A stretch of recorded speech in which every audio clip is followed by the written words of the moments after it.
Guys, আমার এই নরকের মধ্যে থাকতে আর মোটেও ভালো লাগছে না।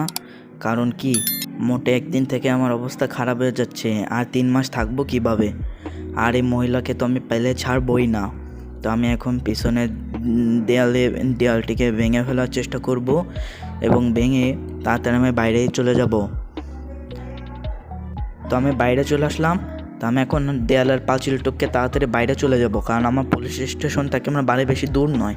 তো এখান থেকে তো হেঁটেই বাইরে চলে যাওয়া যাবে। আমি পড়ে গেলাম, আমার গালের সব গুটকা পড়ে গেল। তো আমি এখন তাড়াতাড়ি আমার বাড়ি গিয়ে শুয়ে পড়বো এবং সকালে এসে মহিলার বাড়ি চলে যাব। তাকে পেলে যা করবো গাইজ, মানে সে আমার সাথে স্ক্যাম করার ট্রাই করছে। তো আমি বাড়ি চলে আসলাম।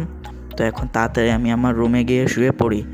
তো রাত 11টা বাজে, সকালবেলা আমি তাকে দেখে নিব। তো আমি এই যে শুয়ে নিলাম, সকাল হয়ে গেল। তো আমি এখন তাড়াতাড়ি আগে সে মহিলার বাড়িতে চলে যাই, পরে দেখবো যে ওকে কি করা যায়।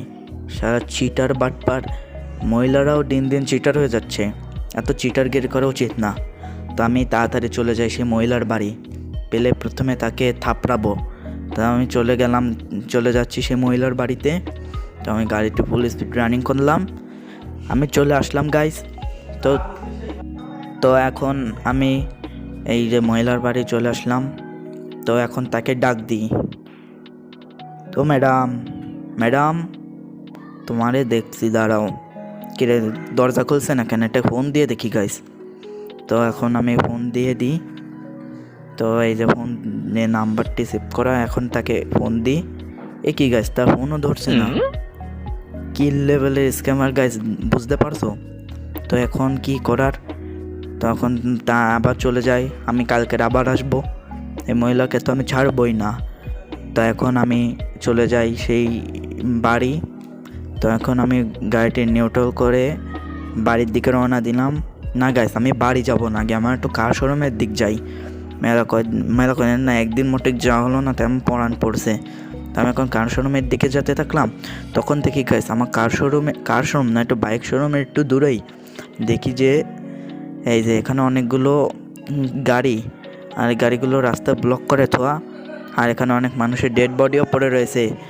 তো এখানে যে কী হচ্ছে গাইস, বুঝলামই তো না। তখন দেখে আমার কাছে অনেকগুলো টুরিস্ট চলে আসলো এবং তাকে জিজ্ঞেস করলাম যে কি হয়েছে। তখন তারা বলল, আরে আমরা তো পুরো শহরে একটি ভাইরাস ইনজেক্ট করে পুরো শহরের লোকদেরকে মেরে ফেলার চেষ্টা করছি। আর তুই কে? আর বেঁচে আছিস এখনো? তো গাইস এটি শোনার পর আমার পকেটে থাকা পিস্তল দিয়ে তাদেরকে সবাইকে মেরে ফেলি। আরে গাইস, মেরে তো ফেললাম, এখন কী ভাইরাস ইনজেক্ট করেছে এটা তো বলতে পারছি না। তো এখন আমি শোরুমে যাব না। তো আমি এদেরকে মেরে ফেলেছি, এখন যে কোনো সময় পুলিশ চলে আসতে পারে। তো তাড়াতাড়ি আগে আমি আমার গাড়িতে বসে পড়ি। তো গাইস, আমি যাচ্ছি এখন বাড়িতে। তো আমি এখন বাড়িতে যাওয়ার জন্য ফুল স্পিড রানিং করলাম গাড়িটি। তখন দেখি গাইস, আচমকা একটা জিনিস আমার গাড়ির সামনে চলে আসলো।